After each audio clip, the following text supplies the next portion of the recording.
3 Europeans की जैन तीर्थ में रोमांचक घटना।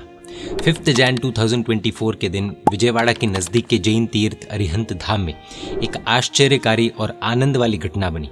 ये वही तीर्थ की बात हम कर रहे हैं जहाँ पर पूज्य मुनिराज श्री गुणहंस विजय जी महाराज साहब का उपदान चल रहा है और जहाँ पर लगभग 80 कर्मचारी वर्ग की आराधना की बात हमने एक वीडियो में हाल ही में देखी थी। घटना कुछ ऐसी बनी कि उस दिन 8 बजे मंदिर में 3 फॉरेनर्स ने प्रवेश किया। एक 54 इयर्स के मिस्टर बॉब, दूसरे 42 इयर्स के मिस्टर मैक्स और तीसरे मिस क्रिस। तीनों विदेश में एक ही ऑफिस में काम करते हैं। भारत में 1 महीने घूमने के लिए आए थे। गूगल में सर्च करते हुए उनको अरिहंत धाम प्लेस दिखा तो वो घूमने देखने के लिए आ गए। उसके बाद तो सिर्फ जैनों को ही नहीं बल्कि सभी भारतीयों को गौरव महसूस करा दे एवं आंखें खुल जाए ऐसी घटना बनी। जिन्हें भी लगता है कि भारत बहुत बेकार देश है और फॉरेन कंट्रीज बहुत मस्त है, उनको आज बहुत बड़ा झटका लगेगा। पूरी घटना जानेंगे सिर्फ 15 पॉइंट्स में। बने रहिए इस वीडियो के अंत तक। पॉइंट नंबर 1, तीनों ने मंदिर में प्रवेश किया। प्रभु पार्श्वनाथ भगवान की मनोहर मूर्ति को देखा। पता नहीं क्या हुआ कि क्रिस की आंखों से आंसू गिरने लगे। वो जैन धर्म को, तीर्थंकर भगवान को बिल्कुल भी नहीं जानते थे। जिंदगी में फर्स्ट टाइम ही उन्होंने जैन भगवान यानी कि तीर्थंकर भगवान को देखा था। फिर भी उनको इतना सुकून मिला, इतनी शांति मिली कि उनकी आंखें नम हो गई। पॉइंट नंबर 2, ये दृश्य मंदिर में भक्ति करते हुए श्राविका बहनों की नज़र में आया और श्राविका बहनें उन तीनों फॉरेनर्स को पूज्य गुणहंस विजय जी महाराज साहब के पास लेकर गए। उस वक्त उनके शिष्य पूज्य मुनिराज श्री भव्य विजय जी महाराज साहब 100 से अधिक आराधकों को प्रवचन दे रहे थे। पूज्य गुणहंस विजय जी महाराज साहब तुरंत तीनों को विशाल प्रवचन हॉल में ले गए। उनको सम्मान पूर्वक स्टेज पर ही बिठाया गया। पूज्य भव्य विजय जी महाराज साहब ने तीनों के साथ सभी के सामने इंग्लिश में कई बातें भी की। पॉइंट नंबर 3, मैक्स लंदन के थे, बाकी के दोनों इटली के रहने वाले थे। मुनिराज श्री ने उन्हें कहा कि भारतीयों का एक सूत्र है, अतिथि देवो भव, यानी कि मेहमान यानी कि गेस्ट हमारे लिए भगवान स्वरूप है। आज आप इस तीर्थ में आए हो, इन सब के मेहमान हो, यानी कि इन सब के लिए भगवान की तरह सम्मान सत्कार के पात्र हो। पॉइंट नंबर 4, मुनिराज श्री ने जब उनको जैन साधुओं के लोच के बारे में बताया, प्रैक्टिकली खुद का थोड़ा सा लोच करके दिखाया और साथ ही में उपधान के दौरान लोच करवाने वाले 7 आराधकों के लोच किए हुए मुंडित मस्तक के दर्शन करवाए, तब उनकी आंखें फटी की फटी रह गई। मैक्स ने कहा कि मेरा भी थोड़ा लोच करो। हमारे साहब ने 3-4 बार चपटी जितना उनका भी लोच किया और आराधकों ने प्रभु महावीर के और जैन शासन की जय बुलाई।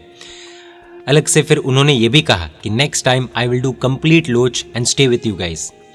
पॉइंट नंबर 5, स्टेज पर पीछे प्रभु महावीर की साधना की फ्रेम थी। महाराज साहब ने उनको प्रभुवीर की साधना के बारे में समझाया तो वो आश्चर्यचकित हो गए। उन्होंने पूछा कि आज ये महावीर जी कहाँ पर है। उनको शायद ऐसा लगा होगा कि ये भगवान महावीर अभी धरती पर विद्यमान होंगे। महाराज साहब ने उनको समझाया कि ये प्रभु तो 2500 साल पहले सिद्ध बुद्ध मुक्त हो चुके हैं और हम सब उनके अनुयायी यानी कि फॉलोअर्स हैं। पॉइंट नंबर 6, तीनों फॉरेनर्स को चेयर पर बिठाकर उनके अंगूठे दूध से धोए गए, तिलक किया गया, श्रीफल दिया और माला पहनाई गई। एक हैरान कर देने वाली घटना यहाँ पर घटी। आराधकों ने अपनी सोने की अंगूठियां निकाल कर दे दी। तीनों को अंगूठी पहनाकर उनका बहुमान किया गया। इतना सत्कार सम्मान उन्होंने पहली बार ही शायद देखा था। मैक्स और बॉब दोनों की आंखें नम हो गई थी। पॉइंट नंबर 7, मैक्स ने जो बातें कही वो भी जानने जैसी है। मैक्स ने कहा कि हम पिछले 3-4 दिन से भारत में घूम रहे हैं। भारत में बहुत सारी सुंदर चीज़ें हैं, लेकिन सबसे सुंदर है भारतीय लोग। यहाँ पर किसी एक को कोई भी प्रॉब्लम होता है तो दूसरे लोग उनकी हेल्प करने के लिए दौड़ कर आते हैं, जबकि हमारे वहाँ ऐसा बिल्कुल भी नहीं है। हमारी प्रॉब्लम्स खुद हमें ही सॉल्व करनी होती है, कोई हमारी हेल्प करने नहीं आता। सीधी भाषा में कहे तो अकेलापन बहुत ज़्यादा है। उन्होंने आगे कहा कि हम हमारे नेता को रेस्पेक्ट नहीं करते, बहुत क्रिटिसाइज करते हैं, लेकिन इंडियंस उनके प्रधानमंत्री नरेंद्र मोदी जी को बहुत रिस्पेक्ट करते हैं। पॉइंट नंबर 8, मैक्स ने कहा कि मैं ऐसा समझता था कि भारत में सब लोग पुअर यानी कि गरीब होंगे, रास्ते पर फुटपाथ पर पड़े हुए होंगे, लेकिन यहाँ देखने के बाद मुझे पता चला कि यहाँ पर गरीबी के साथ साथ समृद्धि भी बहुत है। आश्चर्य ये है कि हमारे वहाँ पर अमीर लोग गरीबों के साथ बात भी नहीं करते, जबकि यहाँ पर तो अमीर भी गरीबों को प्रेम करते हैं, बातें भी करते हैं। पॉइंट नंबर 9, मैक्स ने कहा कि हमारे वहाँ समृद्धि बहुत है, पैसे बहुत है, लेकिन शांति नहीं है, सुख नहीं है। इसलिए मैं भारत में दर्शन करने निकला हूँ और मैंने महसूस किया कि यहाँ पर समृद्धि तथा धन कम होते हुए भी सुख शांति बहुत ज़्यादा है। मुझे तो अब ऐसा लगता है कि जो ज़्यादा धनवान है वो ही ज़्यादा दुखी है क्योंकि उनको हमेशा अपने धन प्रॉपर्टी की रक्षा करने का टेंशन रहता है।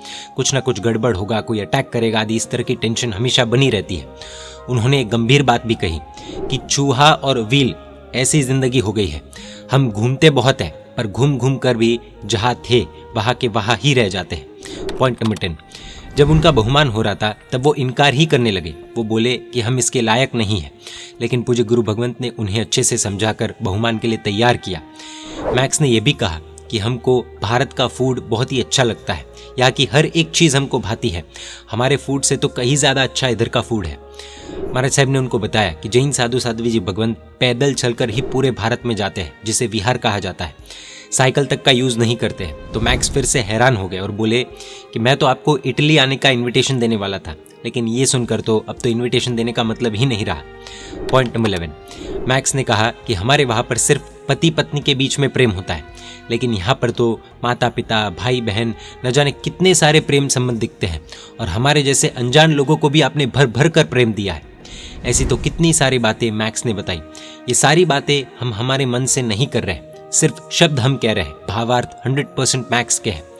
उनके शब्दों में सच्चाई का स्पष्ट अनुभव हो रहा था। वो जुबान से नहीं बल्कि हृदय से बोल रहे थे, ऐसा हर एक आराधक को फील भी हुआ। बॉब कम बोलते थे, लेकिन वो भी बहुत ज़्यादा भावुक बन चुके थे। उन सबकी एक ही बात थी, we are speechless, totally speechless. Point number 12, उसके बाद भोजनशाला में तीनों को अलग टेबल चेयर पर नाश्ता करवाया गया।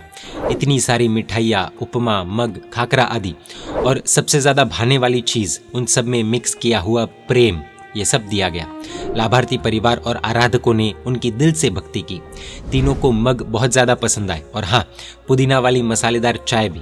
हालांकि वो नाश्ता करके आए थे, फिर भी आधे घंटे तक नाश्ता किया। जब भोजन प्रेम मिश्रित होता है तो ऐसा दृश्य का सर्जन तो होना ही है।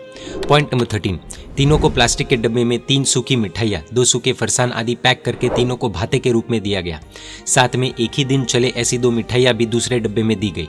आखिर मेहमान नवाजी हिंदुस्तान का धर्म है। पॉइंट नंबर 14, लास्ट में जाते वक्त मैक्स ने अपना फूला हुआ पेट बताकर मजाक में कहा कि देखो मैंने यहाँ कितना खाया, और कहा कि अगले साल नवंबर में हैदराबाद कुलपाक जी में ऐसा ही फंक्शन होने वाला है, ऐसा आपने कहा है तो मैं उसमें अवश्य आऊँगा। अब तो मेरी इच्छा हो गई है कि साल में एक बार तो भारत में आना ही है। पॉइंट नंबर 15, जाते वक्त वापस सब मंदिर में दर्शन करने गए। भगवान पार्श्वनाथ को देखकर वापस क्रिस की आंखें गीली हो गई। अब तो उन्होंने भगवान के भक्तों की भक्ति भी देख ली थी। मंदिर के स्टेप्स उतरते वक्त ऐसा लगा कि जैसे वो कुछ छोड़कर जा रहे, ऐसी छोटी सी मायूसी उनके चेहरे पर साफ साफ नजर आ रही थी। साथ में रहे हुए लाभार्थी परिवार की बहनों ने ये नोट भी किया था। पोष दशमी के अवसर पर 3 दिन की हर साल विशेष आराधना होती है। ये घटना भी उन 3 दिनों में जो प्रथम दिन होता है उस दिन घटी थी। दूसरे दिन प्रभु का जन्म कल्याणक होता है और तीसरे दिन दीक्षा कल्याणक होता है। हमने प्रभु के जीवन चरित्र को तो जाना ही है, लेकिन प्रभु पार्श्व की प्रतिमा पूरे अनजान ऐसे फॉरेनर्स को भी शांति दे सकती है, उनको रुला सकती है।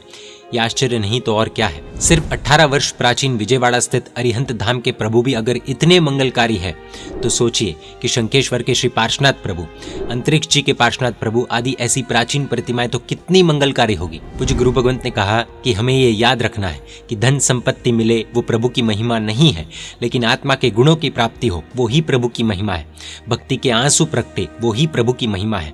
हाँ, एक विशेष बात, क्रिस ने नाश्ता करते वक्त पूछा था कि इसमें कोई मांस की आइटमें तो नहीं है ना, क्योंकि 18 साल की एज से मैंने मीट यानी कि मांस छोड़ दिया है। उन्होंने जैन धर्म का ज्ञान न होने से पूछा। जैन धर्म में तो मांसाहार पूरी तरह से वर्जित है, लेकिन इससे पता चलता है कि उनमें जीवों के प्रति दया का परिणाम है। उनको अपनी मांस त्याग की प्रतिज्ञा का पालन करने में दृढ़ता है, इसलिए खाने से पहले बेझिझक पूछ लिया। शायद उनके ये गुणों ने ही उनको इतना लायक बनाया होगा कि प्रभु पार्श्व के दरबार में आ पहुंचे और आंसू भी निकले, वरना प्रचंड पुण्य के बिना प्रभु के दर्शन कहाँ मिलते हैं। और दर्शन भी हम में से कई लोग रोज करते ही तो है, आंसू कितनों के निकलते हैं। हम जैनों को भी इनसे कुछ चीजें सीखने जैसी हैं। उनके धर्म में मांस त्याग की कोई बात नहीं है, फिर भी क्रिस ने मांस छोड़ा, वो भी पूरी जिंदगी के लिए। तो जैनों में तो मांस, शराब, गुटखा, ड्रग्स, सिगरेट, वेश्यागमन, परस्त्रीगमन आदि ऐसे बड़े बड़े पापों की तो सख्त मनाही है। पूरी तरह से ये सब जैन दर्शन में प्रोहिबिटेड है। तो क्या हम जैन लोग इतने छोटे छोटे सिद्धांत भी नहीं पाल सकते? गुरु भगवंत फरमाते हैं कि कम से कम 7 बड़े पाप तो छोड़ ही देने चाहिए। उसमें भी अभी बताई गई चीजों का तो जिंदगी भर का त्याग दृढ़ता के साथ करना ही चाहिए। और जैनों को ही क्यों, इस विश्व में रहे हर एक इंसान को ये दृढ़ संकल्प से फायदा ही फायदा होगा। I will take all my hair off and be with you, you know. Next time I will definitely do that. You guys just spread unconditional love, and that's something that we rarely find in the Western culture. Life-changing experience, I would say. Yeah. So she said she got in this temple, and when she sees something beautiful, her emotions are so strong she starts to cry. He taught us the greatest lesson of our life. I'm already thinking of coming back. जय जिनशासन, जय महावीर।